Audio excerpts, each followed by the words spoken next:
Captain Gajanan Karanjikar is the answer. He has been on the visiting faculty of Indian Institute of Management. So we are only an undergraduate college. So we are very honored to have you here, sir. Apart from his many other main activities, he is also a very regular speaker in various forums, etc. And next Wednesday, he is speaking on Indian Maritime Foundation. I will be listening to you there also, sir. I have an invitation for them too. Thank you. Thank you very much. And without wasting too much of time, uh, I hand over the stage to you, sir. And you can speak a topic of your choice. And what I would request, my cadets have a lot of doubts and queries. So if you can give them a patient hearing and share your experience with them, sir, I'll be grateful. Thank you very much, sir. All yours. Sir, I'm sorry to interrupt, but we have arranged a virtual tour for you. Okay, okay. So we would like to show that to you first, then the stage is all yours. So sorry to interrupt. Sir, No we issues. will just have a small 8 minutes of clip, which will just show you what activities we do in the campus. You may not have Excellent. visited our campus for some time. Yes, sir. So that we would like you to invite whenever the conditions permit. We will be privileged to have you amongst us, sir. Please start, Yes. Pranav. Sure, sure, sir.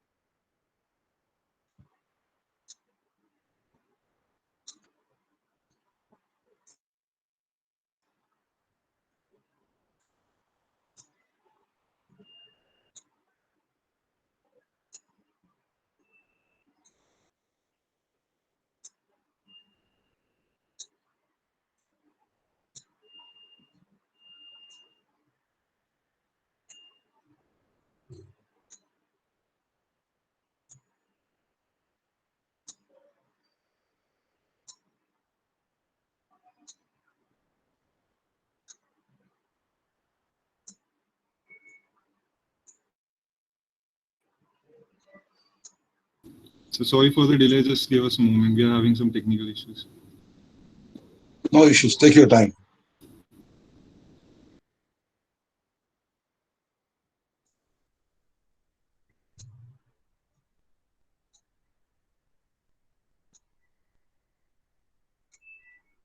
There's no sound to it.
Sir, we were facing some technical issues. We will continue with that after the meet. Sir, so I'll give the stage to Sir. Captain Gajanan, sir, please begin. You work Thank you on it. very much. Yes, sir. Sorry for interruption. You work on it and see maybe at the end of thing between question answer session. Yes, sir. Yes. Okay. Sorry for this, sir.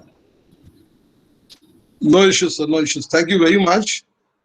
Good afternoon, everyone. And I saw some glimpses and photos of LBS College and Hostel. And as your name of the program suggests, back to college. Am I audible? Good. Very well, So sir.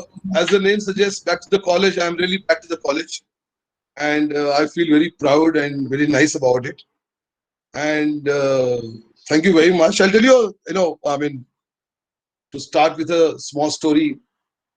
Rabindranath Tagore once said, in his poem, that I mean, the meaning of the poem is such that you cannot put the feet in the flowing river twice. But I think this kind of gathering and this kind of program really defeats that feeling, because as I am seeing the overwhelming crowd, I see a respected director sir and the faculties like Benny sir and other students. I really feel overwhelmed, and I have really stepped on that in that water twice. I've been to LBS College most of my time in Merchant Navy education. I've been there in 1991. I've been there in 1994, 95. Again, I've been there in 98, 99 when I did my master's last. And thereafter, of course, I came 2-3 times to just say hi, hello, and things like that. But, it has been really defeating kind of, meaning of a poem that I'm putting my feet into the same waters again and feeling the warmth of my own college. Of course, a proud alumni of the LBS College. LBS College was named when I was there as LBS CAMSAR. And, we used to have so much of things going on then as well. As a student activity forum, I was the president in 1995. And I don't know if the magazine still runs, but there used to be a student activity forum magazine those days, and which I was the editor of, student editor. And I have very fond memories of the college, of course. It being the first college in Bombay for me, and coming from a landlocked area of northern Maharashtra, it was all dream come true with all my batchmates and things like that. So I really thank everyone at LBS faculty, directors of the faculties, the students, my friends, for this opportunity to speak. I'm not here to give any gyan, fundas, stories of once upon a time or when I was a cadet kind of stories, but definitely would like to share something with you which will not only kind of enlighten you, but take you on a path which is more fruitful ahead. And I really wish if somebody had done this to us those days, I would have been a different person 10 years back. Never mind. I mean, I'm still where what I am. But yes, this kind of programs and discussion talks with alumni, not successful leaders as such, but there are many successful leaders in our industry, and those minds need to be tapped, and our students need to be guided. So I really welcome this initiative of LBS. And somebody has said that you are really using this alumni space very well in our LinkedIn comments, and I really liked it because this is what the space most of the universities don't use. And Merchant Marine being all in love with Benjamin Franklin, we don't really care about our alumni and colleges and our faculties and anything else than what other colleges do. Yes, I am a visiting faculty for IIM for last 1.5 years now, and I've seen those students, seen that industry very well, and it only pains me when I see them that why couldn't we bring that kind of education system into our Merchant Marine? I mean, very system of internship, very system of research papers, very system of creating researchers, scientists among our students. than just producing operators of the ship. Maybe that was a requirement then, but not now. Merchant Navy per se as education has many avenues opened up for you guys, and I'm sure. As you go on exploring, it's a Pandora box. And in my blue economy lectures, I always say that 95% of the ocean and ocean floor is not known to us. Meaning there's so much to explore, so much to know about the oceans, so much to know about the maritime prowess that we are really, we as Merchant Navy President are really behind the whole world. So I would also take this opportunity to encourage students, encourage my dosts, I must say, take up the avenues, be encouraged, and be there. And there's lot than ships. Ships is not end of all. Of course, it is very lucrative field, very well-paying field, but there are many other fields which requires maritime domain knowledge. And you are at the outset of this. You are gaining this maritime domain knowledge from the experts, which you don't know how they are, because they only teach you in some lectures in college, and that's it. You don't seem to be tapping. We don't seem to be tapping their minds, tapping their hearts and abilities and competences.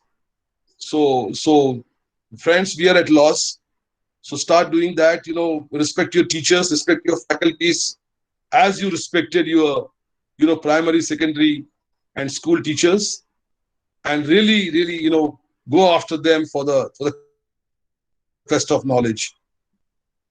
Again, as I said, I don't want to give you stories of my sailing time, but there is enormous to know at sea as well as on shore. But since you are all at the moment, waiting or kind of waiting for placement, I hate that word placement, but still, so you know you're eager to showcase your knowledge to the world about what you have learned in 4 years, 3 years colleges, and you're really eager to go on ship and sail and probably post those pictures on Instagram, Facebook to your girlfriend, boyfriends, and saying that okay, I'm at sea finally, and see the color of the sky and things like that. So it's a good proud moment, good agenda on the list, on a tick box, that to join ship first, to be eligible to get on board. But what do you do when you get on board? That's very important. We produce about 15,000 cadets, engineering cadets, not nautical cadet, DNS put together in India, and not many of them get placed. So we need to really make a difference there as to what do you do and what do you need to do when you go on board. The ships are I call them as townships. They're more than ships; they are townships. So because they are of their own world under the command of a master and chief engineer. And very importantly, as you would see, as you can imagine, or you must have been told some stories of people, there's really very closed circuit kind of work, atmosphere, environment present there, and happens as well. So as you go there, definitely you will be in a different world altogether. Excitement, anxiety, learning more, and also some of the good, bad, ugly experiences will come onto your way. It's not a road less traveled for others in the world, but definitely it's going to be a road which is not traveled by you. So your quest has to be at the highest, your anxiety has to be highest, and your eagerness to learn things more has to be highest. You know, when I gave my first lecture in 2015 in IIM Indore on leadership, and I was there at that time, kind of placed as a leadership lecturer series, and I used to go from one IIM to other IIMs to give them lectures. To the boys of MBA and so-called executive MBAs, and they always ask me, see, you be the captain on board, and how's the life on board, and how things are, and things like that. And of course, as I used to have 2-3 speakers, I used to be among those 2-3 speakers speaking on leadership. I'm very proud to say, I was proud then as well, that I could put across the table from the dais to the students' mind most practical aspect of leadership, because that kind of leadership I've really learned hands-on on board. I started reading self-help books only in 2000, about being a CEO and being a managing director of the company and being a leader of society and things like that. But when I was reading those books, I could read the book in 2-3 hours time, because most of the things I already had practiced. What I'm trying to tell you is that the onboard education, if you see, whether it's watching the leadership style or it is watching closely your boss, how he functions, how he works, how he executes job, and how the interrelation between different cultural, different linguistic, different regional different regional religious people happens on board. It's really a hands-on experience that you will get. So when I just tell those days, I still tell sometimes that, we have something called as not a calendar time on ship, but it's something called as sea time or propeller time. Very, very, very important terms. Whoever has coined them at that point in time.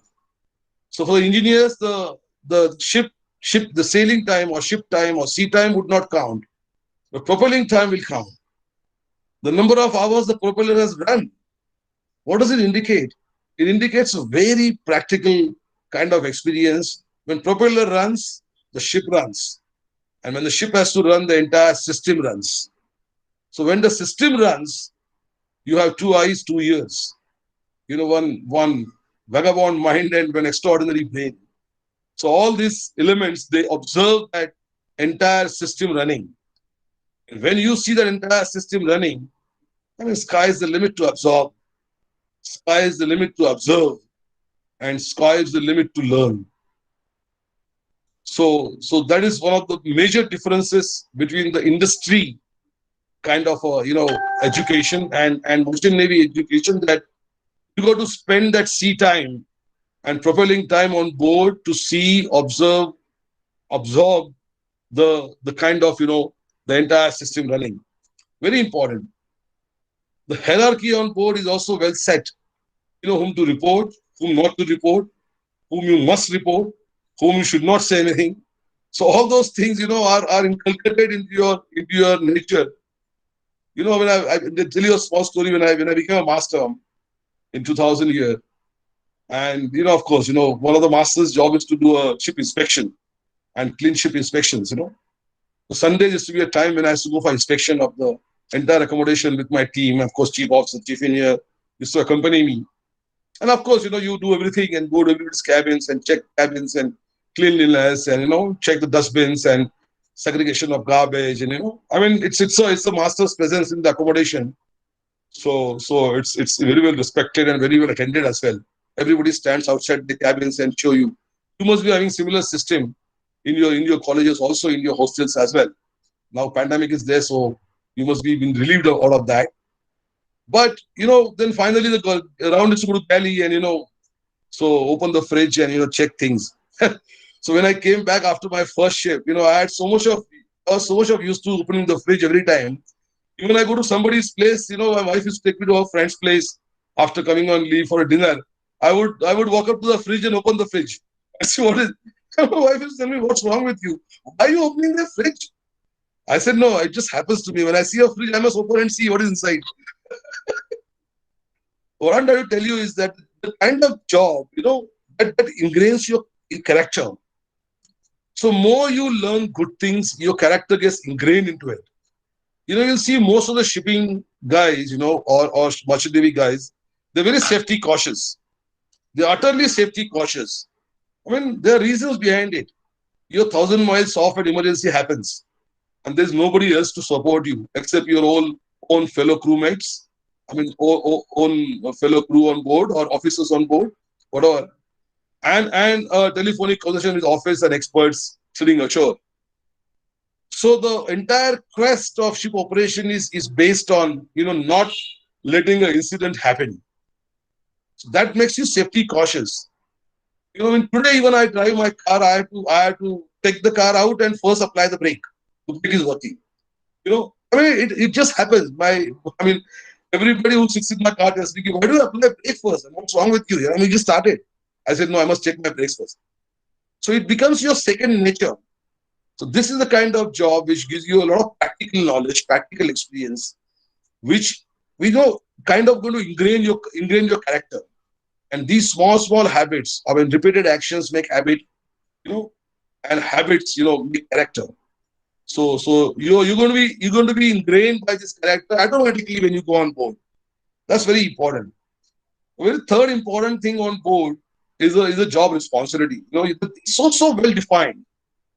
Always give example of a home kitchen. How does a daughter learns from mother about cooking? You must have seen your sister. When she becomes about 10 standard, 12 standard, starts making a tea at home, and then she can put a pressure cooker, rice and dal, and then one day she will make a dal, and one fine day she will tell you, oh, I made this vegetable.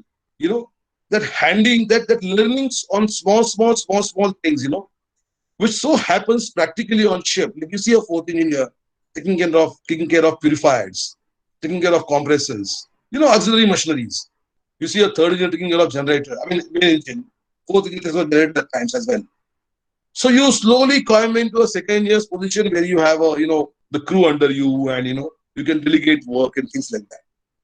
The same daughter, like at home, she becomes a mother one day and she handles the whole house. So that handing over of responsibility, teaching, learning on the job, which seldom happens in the industry. If you see, suddenly you would find one, MBA kind of a Harvard guy sitting as a CEO in top cabin, in the corner cabin, in the office, in the industry, and who has not been on shop floor. This never happens in shipping. Everybody who sits on top tier in shipping has gone through the grind, has gone through that junior engineer, fifth engineer. I won't call it a torture, because I'm sure after this lecture you will say, we want to go on board and learn things. And that would be my success of delivering this, because this is what I'm going to, inculcate in you, that, you must be eager to go on board, learn things, do things, because it's an essential grind. You don't get to bowl a death over in a cricket match unless you're certain of bowling 6 dot balls. And that can only come when you play a test match and bowl 20 overs, 30 overs at a stretch, or bowl, millions of balls before. So that kind of a practice, that kind of a scenario, that kind of a hands-on training you'll get on ship. And it's all up to you. I mean, there are many people who have been on ship for 5 years and still have not learned anything. There are many people, many examples like this also, but there are umpteen examples where, when I'm giving an example of my father was a school teacher. I was a school teacher, coming from a very low middle class family. When I came back from the ship in 1991, I mean, they could really see me as a man. I mean, of course, my father wasn't retired from school, voluntarily retired, and my mother was about to retire, and my mother, deputy headmaster. And then one fine day, she told me, now since you are there, because they could see a certain maturity level in me. They could certainly see a kind of taking affairs at hand at home also. Certain ability, and they say, okay, now since you're already there, I'm going to retire from school next month. I said, damn good, mummy. Please do so and relax. I'll take care of the affairs. So this is the kind of a perception you would be able to only give when you have learned on board. When you have gone through the kind of cadet, fifth engineer, fourth engineer, and then watched your, immediate subordinate, immediate superior, the bosses, the master, the chief engineer, how they work, how they talk, how they deal with people. The most important thing in merchant navy is also a certificate of competency. Nowhere in the world when certificate is given to someone is called as competence certificate. Not even driving license says competence certificate. Very important word. I mean, we got to brag about our profession, right? Nobody else is going to do that. So when we talk to industry, I always tell them I'm competent as, foreign going master. They ask me first, okay, first tell us the meaning of competence. I mean, who decides your competence and what competence you have? Today, if you see how the world is changing, if you submit your resume to anywhere as a CEO, as a president, as a position of vice president, you might write your experiences there, One day I submitted my resume, I mean, maybe about 5-6 years back to someone, and they told me, "Oh, Captain, you got 2-page resume." I said, "Yeah, every line of the resume is 1 year of my experience." You know, so you would write the experience in your resume and then submit. You know, one of the questions they ask you is that this is experience. What is the kind of expertise it gives you? What kind of expertise do you have? So the word competence is very close to the expertise. What you have today on Google with everywhere else is a knowledge, is a information. You know, you convert that information through an experiment into experience. And using that experience mindfully to experiment something, to work something out, that gives you a skill, and that is your expertise. So remember this transition from information and to knowledge, and knowledge to experience, experience to expertise. So certificate of competency gives you that expertise, that you are competent as a chief officer, competent as secretary engineer, means you are independently able to handle a ship. You are independently able to not only machinery part of it. The ship doesn't come with only machinery. Ship also has people. There's a lot of human element, human factor involved in the ship. And today is in pandemic cases, the human factor is much more. Today with the information flow happening with the WhatsApp on board, internet on board, the information flow is very high. You know, our time, I mean, when I was master, I used to call every Saturday home. And that was a fixed time, which became Sunday morning, 8 o'clock Indian time every day. Every Sunday I used to call home. And my wife would assume from this Sunday to next Sunday, I call, everything is fine, hanky-dory on board because I'm not called. So no news was always a good news those days. And today, no news is a bad news. Because you guys are, today's youngsters, I'm not saying you guys means you actually do that, but you know, the amount of time we spend on the phone screen and looking at our phone, in the anxiety, in the anxiousness that nothing has come, right? No notification came for the last 1 hour. Nobody's sending me WhatsApp message. Nobody's sending message in this group. So this kind of anxiety is the information which you get, which has put a lot of dynamics on the ship as well, as you will know. And when you are competent to handle a ship, competent for certain rank, that means you are also able to handle for yourself as well as for your colleagues this kind of a mental scenario on board. Mental well-being is one of the very important topics these days of seafarers, and rightly so. You know, and our time, I mean, if you of course, never had to cry on board, but our time when somebody used to cry, we used to call him, why is so weak? He's not a strong-minded guy, because one of the qualities of seamen or seafarers was a very strong-minded guy. Was to be very strong-minded. So that is also a very important thing as to if you see. And I have a very, very, very peculiar quality of taking away from this sea time, propelling time, sailing time, whatever you call it, seafaring time, being on a ship kind of time, which actually breaks you off the entire, scenario, entire society for some time. In young age, it is good because you don't get influenced, because that is the time you get influenced by your own mind, by your own thinking. So my father and mother, when they saw me matured enough to handle things at home, when I came back in 1991, hardly a 20-year-old guy. Why? Because, I was on board for 21 months on a first ship. And when I came back, I could display certain maturity, because, of course, most of the time, my time went alone. When I was aloof, I used to read books and think about it. I mean, today I'm sure about, whenever I'm also a writer of a book.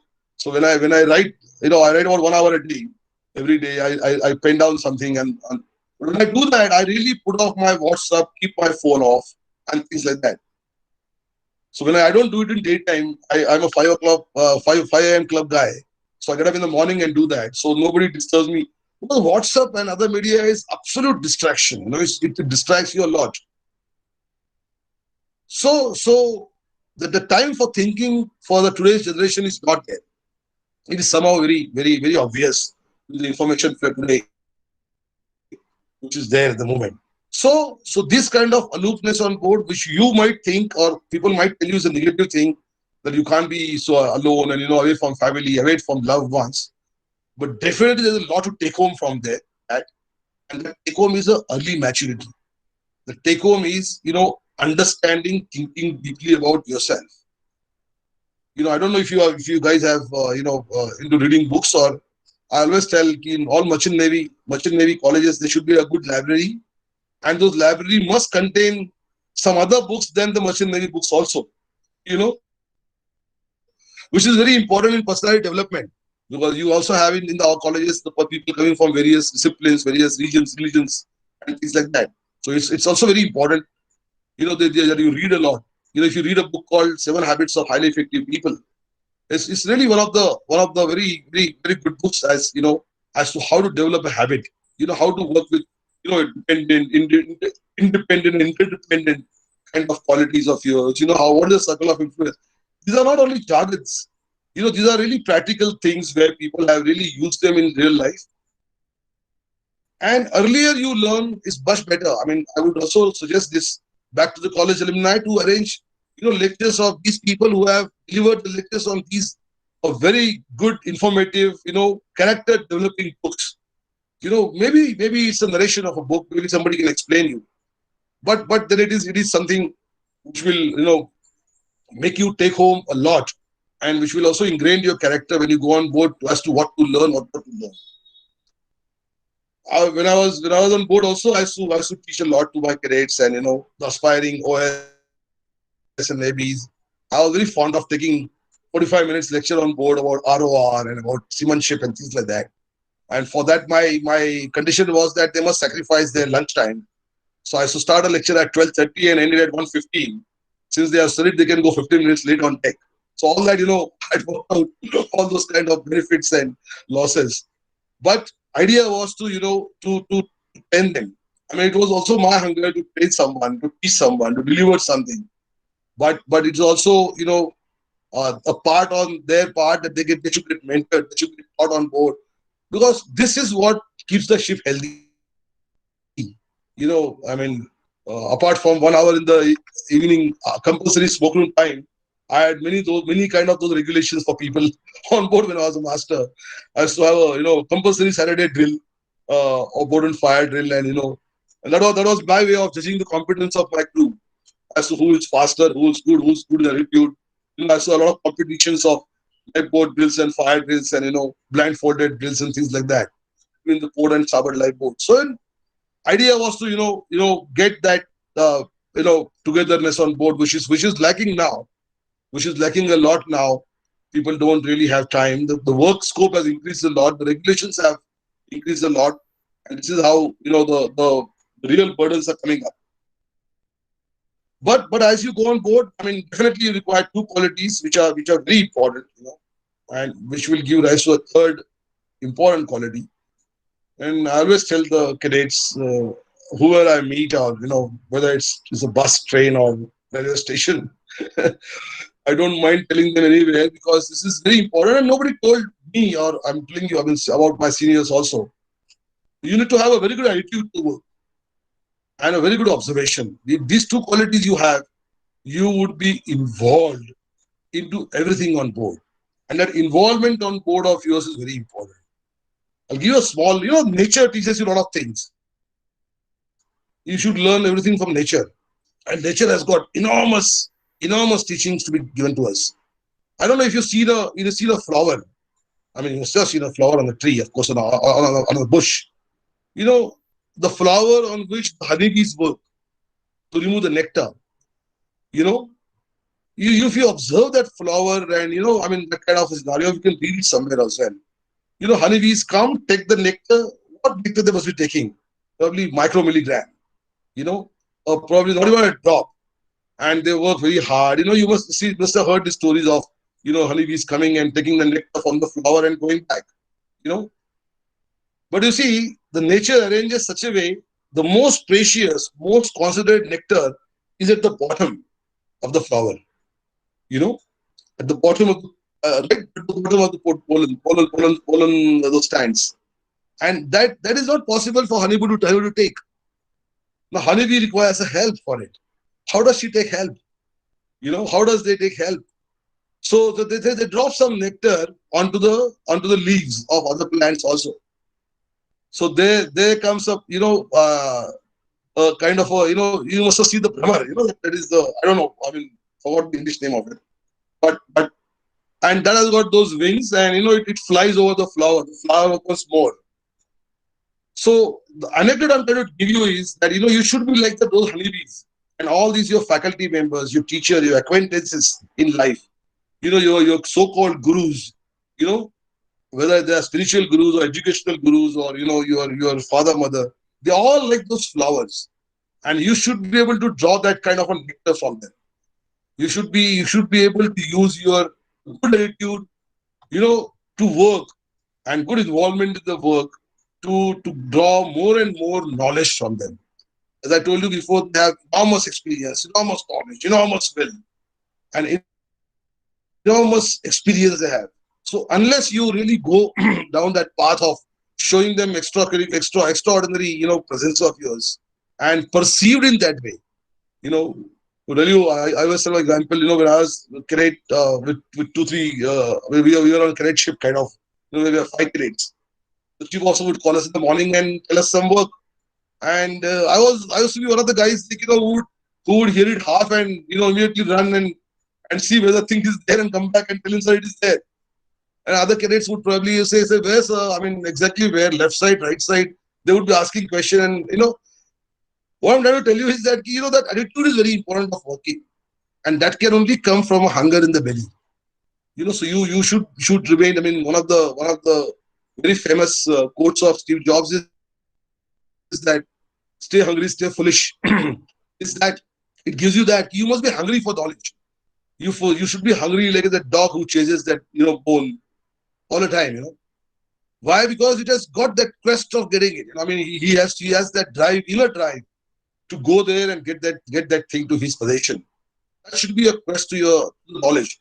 Information you have plenty. You can open a Google and probably probably read many things there. But a teacher, a guru, whatever you call it in any form, will turn that information into a experience for you or into knowledge for you. That is very important. I mean, there's one of the very fantastic books. I don't know if you really want to read through. I have a book with me here. I kept it here to show you all, and it's one of the best books you must read. It's a book called Flow. It's written by a Japanese author called Mihai Csikszentmihalyi. And this book, I'm sure. I mean, this it should be taught to all seafarers across the board. Whether they are irrespective of the nationalities, because it is a classic example of of a work to how to achieve happiness. That's very important. Flow is a state of mind. When we get involved in any work, you just get into a flow. You get into a state of mind where your involvement is 100%, and you don't understand. Like you must have observed yourself when you're in WhatsApp. When you're reading messages, you're so involved. If somebody calls you, also you don't pick up your head and say answer yes or no. Like that. So that kind of thing, which gives you a very important, creativity. When you get into a flow state, it gives you a creativity. It also gives you a process of total involvement in that particular job. So try to learn about this new techniques of human mind. It also talks about positive psychology and things like that. This is a must book. You guys must read. Apart from your naval, I mean, Merchant Navy books and academic books, because these books are going to give you an edge over others, and put your right attitude, right observation, right kind of your inclination to work on display. And I would really suggest that these books are included in the syllabus. I mean, kind of a teachings where you are taught something other than your basic merchant navy knowledge. I think I have spoken enough. So I would like to answer some questions now if there are. I mean, really, I would be really happy to have interactive sessions. That's why I didn't want to give you a kind of a gyan or stories of my cadetship or my thing, but still, few came out as another ingrained culture. But I must say that few stories do come out, whether you really decide not to give away or not. But I hope there is some take home for you. Please, I would request moderators, Benny sir, to go ahead and ignite the flow for questions. Sir, for the good flow of the meeting, we have asked the cadets to ask the questions on the chat box. So we'll be asking the question on their behalf. And if you would like to show you the video now, if you want. Yeah, please. I would like to see the LBS college. I would definitely visit. Yes. I would definitely visit after the conditions are okay, and I would love to. LBS is very close to heart. Yes, sir. We'll definitely start that, and then we'll start with the questioning section. Sure.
remote.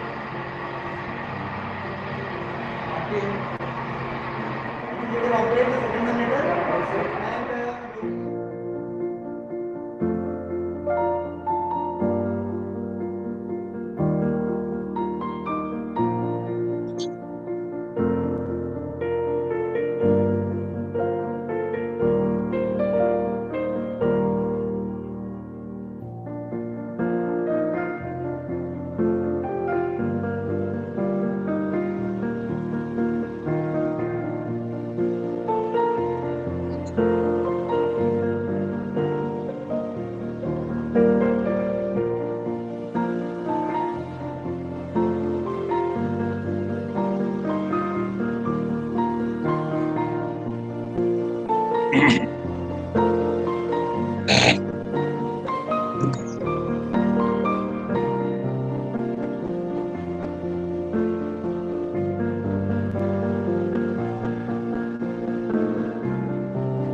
Sir, I hope you enjoyed the video.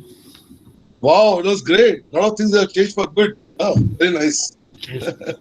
Yes, sir. So beginning with the question section, we have a question from Hirdev. So he asked that, what do you think are some of the best qualities a cadet should have? And as you were a fresh cadet on board ship, how did such qualities help you? If you can share some of your experiences. Yeah, sure. I mean, as I said, the one of the first qualities is to have a good attitude to work, and also a good observation on board. Because you're a new entry on board vessel, nobody expects you to really start working on a day one. So if you develop that good observation quality on board, then you would know who's working, how somebody is working, and what is safety precautions in that. Because one of the very important things on board is, as I told you, which ingrains in all merchant navy officers is the safety consciousness. And which you can really develop as to, if you have these two qualities when you go on board, a good attitude, I mean, for listening and doing work, being involved in the work, and a good observation power, where you can write things down, which will really help you when you grow in ranks later also. So two qualities to start with, we really take any cadet onto a right path of learning and being in the right books of so-called mentors on board. So you will end up learning more than if you go on with a fighting attitude and with you have cranky attitude on board and you don't want to work and you don't want to things like that. Because it does happen to a lot of people if they're not told this. So that's why I'm a bit vocal about the attitude issue on chip. Which you guys are young and you're born in different decade, different era altogether. Unlike us, the fire in the belly is less for you all. So, the questions that I'm asking are from the cadets in the auditorium. This is an announcement for everyone who have joined us from their homes, to my juniors. If you have any questions, please put up on your chat. If your name is called, you can switch on your mic and camera and then ask the question. Okay, so continuing with the next question. Sir, cadets have asked that in this pandemic situation, marine industry is the one which has been working apart from other such industries, like we have not shut down yet. Such situation takes a mental toll on some of the seafarers, like they do get sign-offs. So how should a cadet handle that? Yeah, very important, very pertinent question. And it's been debated and it's been really, discussed all over the world today of mental state of a seafarer. And despite all, say the pandemic situation or despite the signing on, signing off restrictions and things like that, the seafarers are yet to be recognized in full force as key workers or frontline workers. And even if they're recognized, they are yet to be accorded with the priorities, of different kind, which could be given. So this really puts somebody, a seafarer basically, of even of my kind and my stature, that puts us in the, really back foot and, depressed mode. See, important thing is that the pandemic is happening for everyone. It's not only happening for Indian seafarers, and now the recruitment, things have changed a bit in shipping. But as I told you, we need to have a very strong mind. We need to have a very, good attitude. We need to have a, very good sound mind. When you have this kind of, attitude and this kind of qualities, you will not get affected by this. Again, we should, as I always feel that the information flow on board also is very high these days. So a lot of things happen in the world. They are known to the people. Like we used to have those days, a cassette coming up, every port when we go to see as to what news are in the world is happening. So seafarers' mental, state is definitely affected by the what's happening in the world with the pandemic and back home and in the neighborhood and things like that. So best thing is that to ignore such thing when you are involved in the work. That's why that book flow is very important. I recently spoke about that book to one of the seafaring community, and I got the feedback that it is basically how to achieve happiness within yourself by getting involved into the work, by getting involved into something which is more productive and which is very more positive with respect to psychology, not the COVID test, RT-PCR, but positive with respect to the mindset and looking at things in brighter side will really help. But to all my sympathies to those seafarers who are really sailing for 12, 15 months on board and have not been able to come home. They're keeping supply chain running, but it's high time that maritime community comes together and gives justice to them. So I would like also to see some of you guys coming up as leaders of community in future, taking care of these issues with the governments, with administrations and things like that. And be in love with Benjamin Franklin, but be in love with the community as well.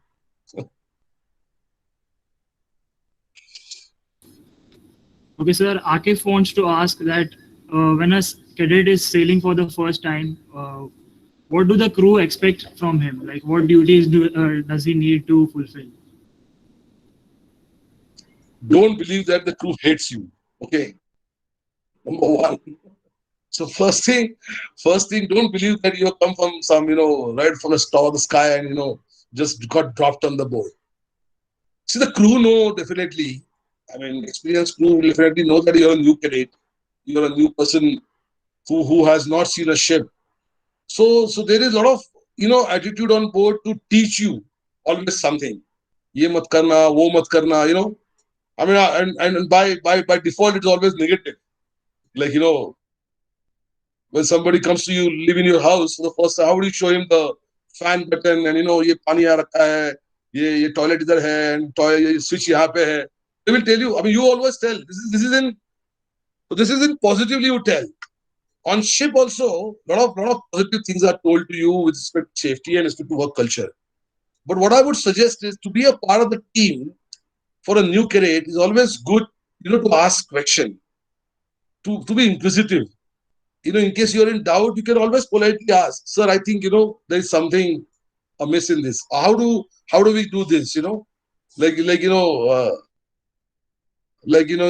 Bond movies, they say, you before you enter, you see the exit door first. So that kind of things you have learned in movies, Hollywood movies. So you use them saying that let's have a today on shifts, there's a very mandatory tool which is called a Toolbox Meeting. Pay attention to that. People want you to get involved in the work, from master to the last of the crew. They all want you to get involved in the work. They all want you to pay attention, understand as to what work is around, what's happening, and be alert and be of some asset value. Asset value means be of some help. If somebody is trying to carry some heavy stuff, you lend your hand. That's a good attitude. You don't stand there like, most of the cadets make this mistake. If they join ship as an officer and they think they're above crew and everybody else now. And since, and of course you guys are from well-to-do family as well. So I'm a big family son. So these kind of things you must not do. You should always, be a part of team. Crew do expect you to work with them shoulder to shoulder, and even for the women seafarers, it is applicable. Irrespective of gender, they expect that and of course if you are a good attitude guy and good natured guy, they will also protect you. They will not let you come in harm's way. So that also you must respect. And again, you are only 25 maximum, 20 25 people on board. You are there to help each other in case of any emergency. So you have that kind of feeling towards them, and they'll definitely respond to that. Thank you, sir. Sir, next I would like to ask Param Sharma, who is in the chat. He would like to ask you a question. So Param, switch on your mic and ask. Please go ahead. Good morning, good afternoon, sir. I'm Param Sharma. I wanted to know that how has shipping changed when you joined as a cadet? Has it changed for the better now? Quite a debatable question. I would always say my days were the best days. I mean, most of your teachers and professors will agree with me. But it is not about, good, bad, ugly. It is all about the change that you would be able to adopt or not. And unfortunately for you guys, you are 21st century guys. I always call them millennial kids. So the speed of change is very high. And somehow that speed of change is something which of course, guys like us not able to comprehend. And for you guys, you have to follow it, whether it's regulatory. I mean, when I joined a ship, we had 55 crew on board, 55 people on board. I mean, we had an entire set of engine crew, and there was the engine sarang and engine tandale and all that. Those were the kind of ranks those days. So there was anytime you look on deck from the bridge, you'll always see two people coming back and two people going forward. They work only walk, not do any work. So shipping has changed for better because the business has changed. If you see the entire, the transportation industry has changed. It has come into more focus of cost effectiveness and things like that. So, and more so is going to change even drastically with the invasion of, I call it invasion because it's certainly an invasion on a human mind, of invasion of AI and machine learning, deep learning and all those things, Industry 4.0. So it's going to change a lot in future. You're in interesting times. So I would suggest that you hone your skills to get there before the invasion comes. So you would be at some skill set to handle the situation, and you would not feel bad. Like, when every Friday is a fast at home, so you prepare on Thursday eating little more, on a dinner time. So it's like that. So the AI is coming in, so you prepare for it and not get caught at the crossroads, saying that, oh my God, now I don't know what to do. Should I continue in shipping as a career? I mean, a lot of people have this doubt. A lot of people who are, forget the braininess or intelligent quotient and all that, but a lot of people when become third engineer, second officer or chief officers, they have this doubt. Should they continue sailing or should they, go for an MBA in London or in Australia and things like that? My advice to them is always that you are in shipping, you are in very interesting times. Complete this, then step into the next stone, because then you at least have completed something which is solid. So shipping today is based on a lot of knowledge, a lot of experience, and a lot of cost-effective measures. So you got to be a part of it. Yes. When you are part of it, then it is the road ahead is easy for you. our time it was a good time, you know. It was even a time before AIDS came into the world. So that kind of scenario. And sir, if I may ask one more question, if Please I'm go allowed ahead. to ask. Well, like you mentioned in your speech that a person inculcates various qualities when he works on board ship, like leadership, and he's a very cautious person now, and he develops and he acquires an early maturity. So apart from this, what are there any other qualities that a person develops apart from his technical knowledge and skills? See, it depends upon how much involvement you have in work. Like, you know, I was on board on first 21 months. I can tell you today, entire journey of my 21 months, which ports I went, who all came on that port, you know, what all we did, which survey was there in which port, you know, where the ash cover, you know, came off the tracks, and when we changed the wire of which crane, and at what time the wire broke also, and how we went on crane at 1 o'clock night. It all depends upon how much you get involved in the work. There are many other qualities I did ingrain. You know, I'm basically writing a book on this. Maybe it'll complete in 2 years' time.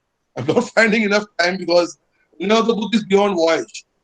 I've chosen the 6 voyages of my entire career who have taught me a lot of things. You know, and patience is one of the virtues that I've learned from in shipping. Which was a very impatient guy earlier. I was a college wrestler. You know, in 11th, 12th. And, you know, the wrestlers are required to be really impatient and, you know, really aggressive. So I had a physique of that kind also when I joined this cadet. But then, you know, I learned a lot of course, you know, thanks to my girlfriends when I came back from ship. But I mellowed down a lot, and, you know, I became a real kind of a, you know, at least a gentleman to appear. But we were rowdies, you know, before I joined ship, and, you know, things like that. So it does change you for good, but it all depends upon how much you want to get involved yourself into the work, how much you want to learn from it. Like meticulousness is one of the, you know, qualities. I always tell people, you know, as a cadet, you should be very hardworking, sincere, honest, observant, you know, considerate guy. As you go up as fourth engineer, you know, you got to be really diligent in your work because the auxiliaries are working with you. Auxiliaries are, so you got to be there when purifier is working as per purifier's norms or not. You know, as lube oil purifier, heavy oil purifier, any purifier for that matter. Coil compressors, the quality of air is good or not.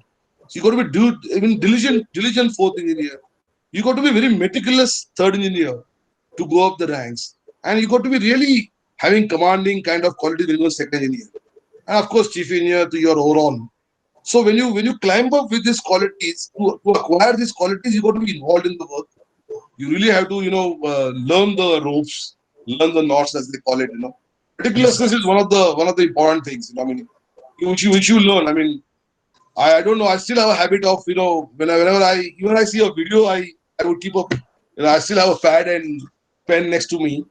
You know, so I have a habit of writing it down. You know what I mean? It just happens because it's not somebody telling me to write notes today, but your question is there here. Don't worry. Sir, one last question Sure. from my side.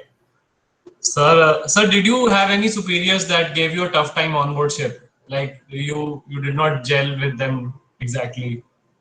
Are there any experiences, and how did you tackle with them? You can take my number and call me later on. I'll tell you many examples. But to the audience, I would tell you I only learned, mind my words, I only learned in those tough times. You know, I had my first chief officer who's still in touch with me, a gem of a guy. You know, he used to really like me so much. You know, like, you know, but of course I learned in his time.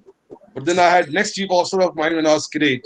And those days I mean, since I was, you know, I had mustache those days, you know. So this chief officer joins the ship, let's be shave that mosh off your lips. So, you know, a tough time starts. And I tell you, those 6 months I learned everything what I could possibly learn because I was alone. I was, you know, so you always learn in tough times. So never get scared of tough time. Even in college, some professor gives you a tough time, you should be thankful to him Yes, sir. because he cares for you. Otherwise, you know, I'm telling you, 99% colleges, you know, they have professors where they deliver their lectures and thank you very much.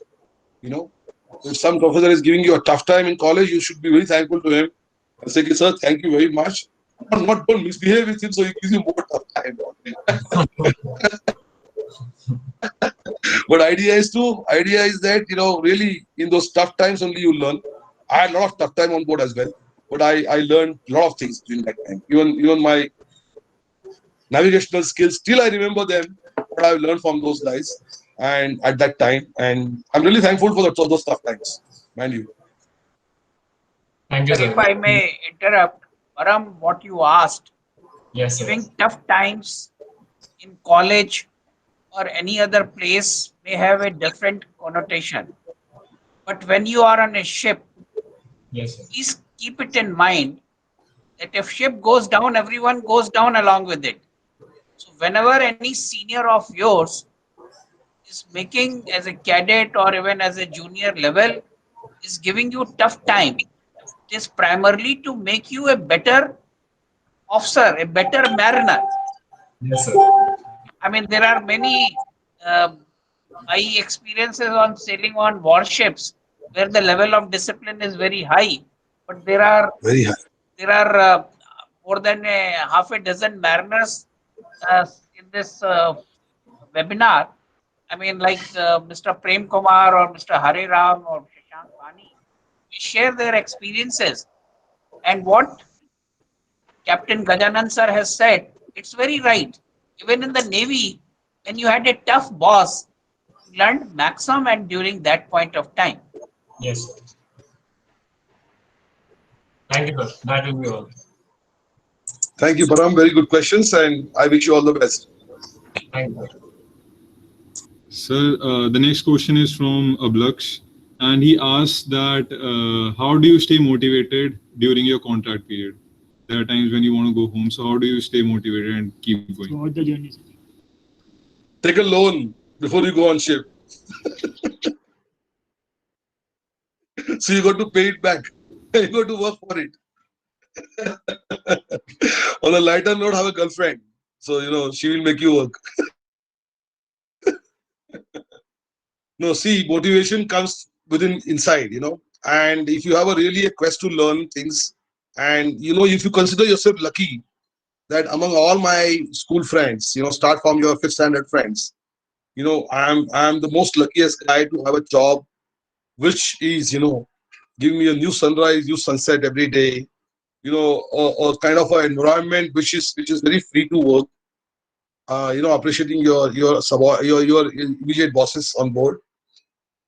This kind of thinking will really give you a lot of boost than thinking negative. यार मैं कहाँ आ गया? ये क्या कोई काम होता है क्या? I mean, you know, I mean, people always talk about their clothes on ship and boiler suits and all that, you know, getting dirty. So always remember, dirty clothes, dirty hands are the size of clean money. You know. So read these quotes before you go on board and every time, and then you won't mind being dirty, and you won't mind being you know, harassed, and you won't mind being, you know, working hard. But motivation has to come from within. Nobody else can motivate you for some time. Yes, you know, master chief in on board are like godfathers. So they do counsel you and things like that. But you know, I always tell, you know, people, you need to be very good at heart to be a good person. If you're good at heart, you know, of thinking always good about others, trying to help others, nothing wrong can go to you. No rough weather could take put you in a harm's way. So be good at heart is meditate every day, purify your mind, purify your soul. You know, these are small habits you must inculcate from beginning. That's why I always say the home traditions are the, you know, traditions. We always criticize them. Our parents being, you know, forcing us to sit in front of God and pray 15 minutes. But all those are coming back now with this pandemic, with mental well-being, mental health of seafarers. All these things are coming back now with purifying mind and soul, you know. So do that. I mean, that's one of the best way. Sir, coming to the next question, it's by Abhishek. He asks, what are the opportunities of entrepreneurship in the maritime industry? Oh, very good question. Where is Abhishek? I want to see him. Abhishek, please switch on your mic and camera. On Saturday. Wow, Yes, sir. लगता है. Businessman लगता है. Good evening. Very good. Good evening. Good evening. No, good. Very good question. You must think with these lines from beginning. And I mean, what I wanted to see him was that not to make joke about him, but it's good. It's good that he's thinking on these lines. There are plenty of opportunities. I mean, today, as I told Param also, you're in interesting times of invasion of AI and deep learning, machine learning kind of space. There are umpteen number of opportunities which are coming in the way, and really in this industry, the maritime domain knowledge is lacking a lot. So if you're planning to go on board initially and spend some few years there and learn 18 hours a day kind of stuff, you would definitely come out with a lot of maritime domain knowledge when you come out of it. If you really learn with right attitude and observation, you will definitely find there are many opportunities. There are umpteen opportunities from services provided to the ship to the analyzing of you see. I mean, somehow the unlike aircraft industry, our speed of movement is very low. So though the accident frequency is very high, the impact of accident also is very high. So the shipping industry is like low frequency and high impact kind of accidents. Where aircraft is I mean, they have a high frequency of accidents. And of course the impact could be also very high. So those kind of scenarios, you have a lot of space there in that kind of analyzing of data coming from ship and things like that. Or people are working on this space at the moment, but they don't have maritime expertise, maritime knowledge. They don't know exactly what you want. So being in IMU now, being in engineering discipline, you have an opportunity to learn that first hand yourself, than trying to interpret it for somebody else. So see, and I mean, I would tell you, I mean, we are just this short of creating scientists in merchant navy. We are just this short of, Yes. had they had the, say, Newton's photograph on the $100 note, probably would have become. Since they have Benjamin Franklin's photograph, they're all in love with him. So a very good question, Abhishek. I wish you all the best, and you please fall back on, in case you have any more questions on this. You can take my number from Benny sir, and there are many opportunities for the entrepreneurship. I mean, from owning the ship to managing a ship to manning a ship to putting the but always since you are a young lad, you should always think out of box and go little oversight to see as to how does a ship can be run from shore, with more of a intelligence of data than the crude way of micromanaging. Okay, sir. Thank you so much, sir. Thanks. Sir, Vikas Rathod would like to ask if you could share some of your college experiences and life lessons learned from that. Which college? Sir, the LBS program. Oh, LBS experience was very good. I mean, I was very enthusiastic guy. I'm still very enthusiastic. I was very energetic also those days, and I was involved in many activities. I was also a president of Student Activity Forum. So during our time, Captain Rivari, legendary Captain Rivari, he had to be felicitated and he had retired from college. So we had a grand function. When I was doing my second mates in '91, we had arranged one deadly orchestra of Witch Hammer for the first time in the LBS college, and Captain Subramaniam was at the time there, late Captain Subramaniam. So he was also enthusiastic like us. So he used to always give us permission of calling film stars and calling these stars and those stars in college. College experience was good. When I was new to Bombay, I was new to the culture of Bombay, but of course, right company you choose in college puts you on the right path. Fortunately, I had very good friends. I'm very thankful to them, and I learned a lot. Being also from mediocre family, I could afford a lifestyle of Bombay those days, eating only anda burji in the morning and pulao in the evening and surviving those days in LBS college hostel, and we used to stay 4-5 of us in one room. So it was a damn good experience.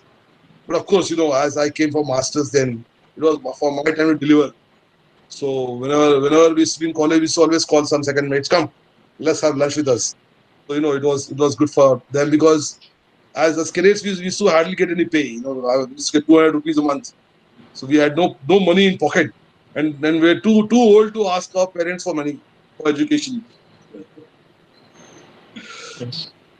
Sir, also I would like to ask another question. I wanted to ask, sir, what are the important life lessons that you learned in the college and that you even helped on board? See, guys, as I said, very importantly, in college also I was very involved. Even in my junior college, 11th, 12th, I used to be involved in activities. So getting involved is one of the, you know, very important qualities you must have. If you remain aloof, if you don't get involved in, you know, so it doesn't satisfy you, doesn't satisfy your professor. I mean, you know, it doesn't satisfy anybody. Yes. So it's very important to, you know, be there for, and also be of helping nature. You know, when you understand somebody needs a help, you help someone here, somebody helps somewhere, you know, somebody else. So it's like a cycle or a circle of influence, you know. And very importantly, you know, all these, you know, I get a lot of calls these days from, I mean, not these days, on 4 5 years back. All the students who I've spoken to, they go on board and ask you some doubt. So these professors who are there with you at the moment, they are resources. You can always call them back from ship and ask them a question. Sir, I have a question. I have got this problem with me. Like, you know, recently somebody broke the moorings in Australian port, and you know, the chief officer, he called his college back. And since I am also Association of Pilots President, the professor called me back and asked me, sir, iska aisa ho gaya hai. What advice can we give him? So I told him, okay, you ask him to send me a WhatsApp, and he's on WhatsApp. He said, yeah, he's there on WhatsApp. So immediately I sent him some unsafe port practices and this and that, you know, the mooring arrangement manual, and, you know, how the moorings are. I mean, kind of a, so you can always, you know, so remember that these are your resources. So creating resources is one of the thing in college, you know, which you can take Yes. back on ship, you know. So Yes. one of the best qualities are creating resources. Okay, thank you, sir. Thank you, sir. I'm having my tea, excuse me, sir. For the next question, I would like to ask Prakash Jha to switch on his mic and then ask his question. Prakash, if you're there, please. Good evening, sir. Good Sir, evening. there has been a lot of talk about mental health these days. So I wanted to ask you, how important is it for a seafarer, for him or her, to be in a good mental space, and also how to cope up with the mental anxieties on board? A very good question. As I said earlier, also a debatable question. I mean, a lot of debates are going on this at the moment. Good psychometric test will not reveal, you know, because the circumstances, when you give psychometric tests are present. And when you go on board, you get different, you know, like information flow is very high.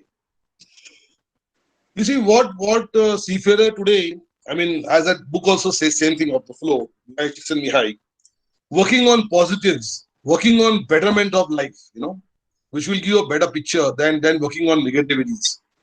You know, so you always, you know, seafarer today need to remain positive, in positive state of mind, as you know, as the good things are happening. You know, a lot of people call. I mean, you know, I had answered a lot of calls last year. People are signing off from ship and things like that. I think it's good that you are there. At least, you know, you just, I mean, keep in touch with your family and see family is safe here. And you are in safe atmosphere. There cannot be a more ozone-rich, you know, virus-free air anywhere else than at sea. So, you know, so you are there and you're pretty sound and safe there. Why don't you work on this? Had you been here, you would have gone out to do shopping and things like that, and, you know, carried virus from here to there. So work on this positivity. As long as your family is safe and sound at home, tell them to be at home and don't go out. And, you know, you can take their, you know, news once in a week and something like that, and then be happy about it. Because there is a lot to worry. You know, your mind is such that, you know, you can worry about Obama having a white hair also. You know, why not? I mean, you know, but you don't worry about it because it doesn't come in the circle of influence. I mean, circle of influence is something which the seafarers should be taught today, as to what influences you and what you can influence. You know, is there in the 7 Habits of Highly Effective Seafarer? I mean, highly effective people. Stephen Covey's book. Read that book. I mean, it gives you a very good you know, examples also of you know, how you should not get influenced by something. You know, and things that are not under your control. Why you should worry about them? You know, But people do get worried. I know seafarers are mentally disturbed. The companies are at huge loss. So even the show people also are not only seafarers. The show people are more worried. They're facing a huge pay cut. They're facing a huge reduction in their working days and working wages and things like that. A lot of people who have work, the stomach on the hands, they call it. They have to earn their daily wages to feed their family. They don't have work. There's lot worse situation in the world than what we are facing, or what particular seafarers face. Yes, sir. We should think on this positive thing and work on it. Work on the building a strong mind. That's very important. Definitely, sir. Sir, actually, I had one more question. Sure. Sir, we have me and there is one more cadet Anuj Singh. We have an idea that we want to implement in the shipping industry. We want to contact several companies for that, and we are presenting this idea continuously in the technical paper events and everything.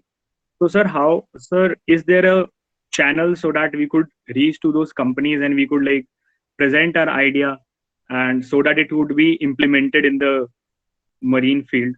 Like, is there any channel for that? Yeah, sure. There are many channels for that. And unless I won't advise you channel unless I know the idea. But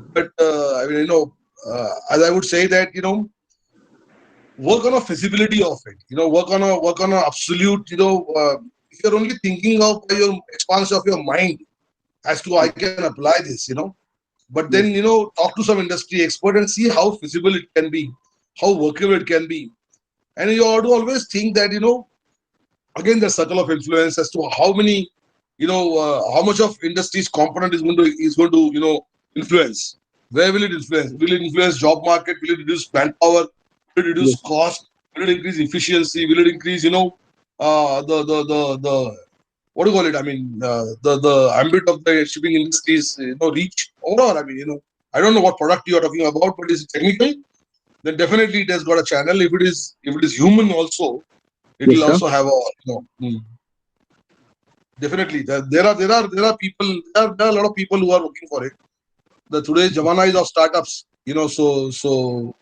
but that proper thinking process, proper guidance is very important. Yes. Thank you, sir. Thank you so much, sir. You're welcome, Prakash. Sir, now due to our time constraint, I think that's the time we had. I would like to ask Mr. Shashank Bani, sir, to give the word of thanks now. I just want to brief you something for 5 minutes, which I have something to my mind. Yes, since I'm also, you must have received the brochures. Since I'm also a president of AIMPA, we have come up with a competition called Samipta, and that is in association with IMU. So IMU is also involved in that. The concept is to innovate something like, what now a few of the cadets said about, innovation. Innovate something about pilot transfer. You're an engineering student, guys, mostly I can see. But, we are looking at tapping young minds to find an alternative solution to pilot ladder or mitigate the risk on pilot ladder. You may not have seen the pilot ladder. It might look so foolish to ask you to innovate something on that part, but on a note that the most brilliant ideas are sounded very do sound very stupid in the beginning. So you can take part in the competition. Because a lot of engineering is involved in that. The idea came to AIMPA's mind, because there was a school in UK called a School of Design, architectural design, where they had this competition, and one of the girls, who's also a CEO of an innovation company, he came out with the designs on securing a pilot ladder, which is absolutely out of the box, and she is at the moment busy with the IP rights and all that. So it's not that you need to be an end user to generate the idea. So I would request, and the inner motive of this competition, which is at the very bottom of my heart, which I was talking to Benny sir that day on the phone when I was walking in the evening, and we had a half an hour chat on this. And the innermost thought is that we need to showcase our talents somewhere. So I want to take this pilot ladder being a focus subject in the world today of pilot safety. People are dying. of pilot ladder. Crew members are dying off pilot ladder and gangways. So idea is to showcase that, we are not the mere producers of operators of the ship. We also have the scientists, researchers among us, and showcase that talent of maritime training institutes to the world. Then that word placement will go away. Then your talent will be hired. Then you will be hired for your talent. So I mean, this is how the most inner motive of the competition is. So I'm striving to work for this. Like I told you, you're involved in the brainstorming session of talent-based MPIs. So this has come out of that. It's, how do you generate a talent, and how do you showcase that entire talent of an MPI? Like a day industry must. This is the first time it has happened in the world. I mean, I'm not bragging about it, but I'm telling you very simple word. The first time the industry has come to the academia in India, I mean in merchant marine, for a solution. It has never happened. So when the alpha level purifier guys come to you and say, we have a peculiar problem with our purifier having these issues, or we want to handle this kind of fuel, say 500 CST or 800 CST fuel, I want to hire. And can you get me 10 cadets and who would, work on it, and I will sponsor their 6 months of, internship in my company. This is where then you will say academia has reached to a level where we are producing talents based on industry needs and not industry operative needs. You're today producing talents, we are producing drivers. We don't need a driver. We need somebody who can design car.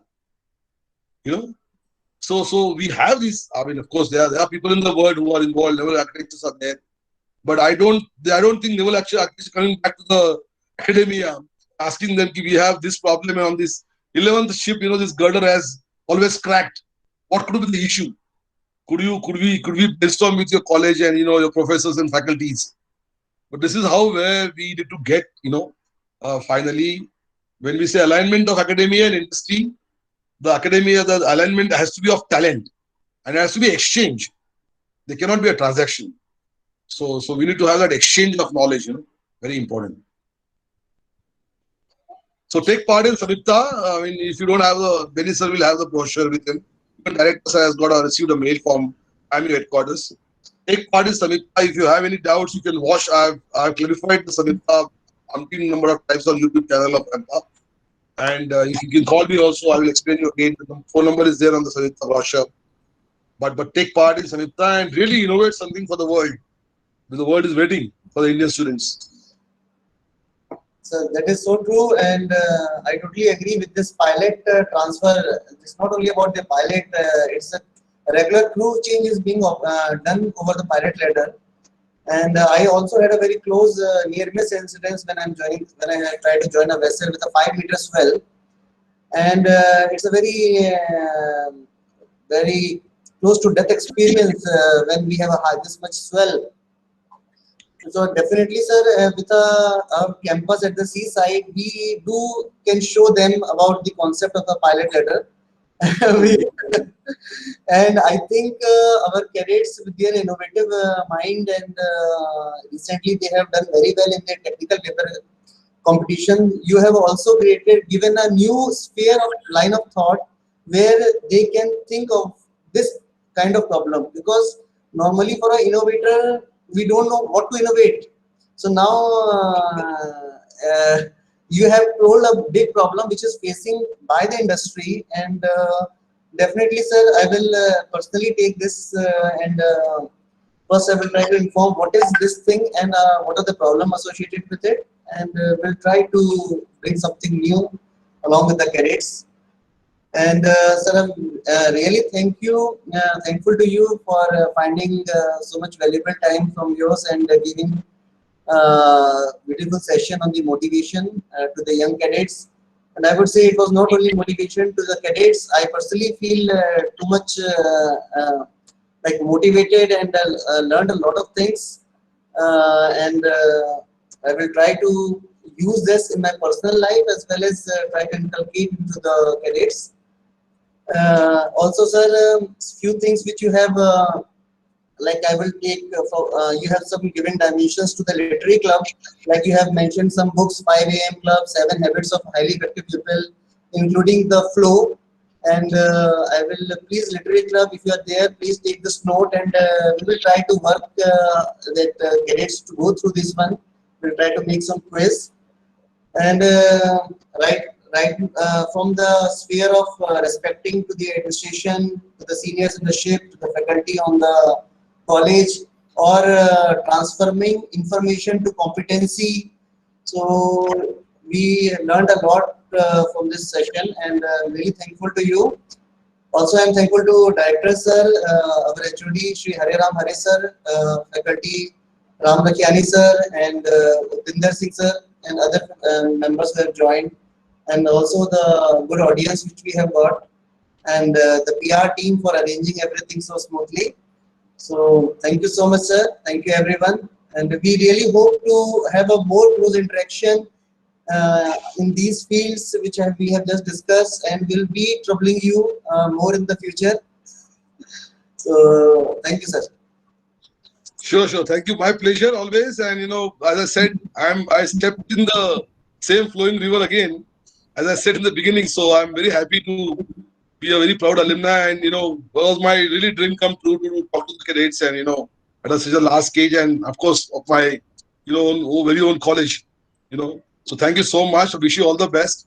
Director Saab, thank you very much. Sir, Thank you very much. before we sign off, I would just like to mention to you, our library in charge, Mr. Mishra, was also in the webinar, and he has already placed the order of flow book on Amazon. And Good, so let's have one discussion on flow one day. I would love to dissect. I would love to dissect for you all. I mean, It would be and the other book which you mentioned, 7 Habits of Highly Successful, that we already have in the library, so cadets can draw it. Sir, thank you once again. And also I wanted to tell you about this pilot ladder design. Our university had asked a name of 2 cadets from the 3rd year, and we have already nominated, and they are already working with some professors to work on that. But your recent inputs which you have given, we are circulating amongst all the other cadets. Once again, sir, thank you very much, and we look forward to your visit at a time convenient to you, sir. Yes, sir. Thank you very much. Thank you very much, sir. Visit is all mine. Thank you. Thank you, cadets. Bye bye. Have a good day. Thank you, sir.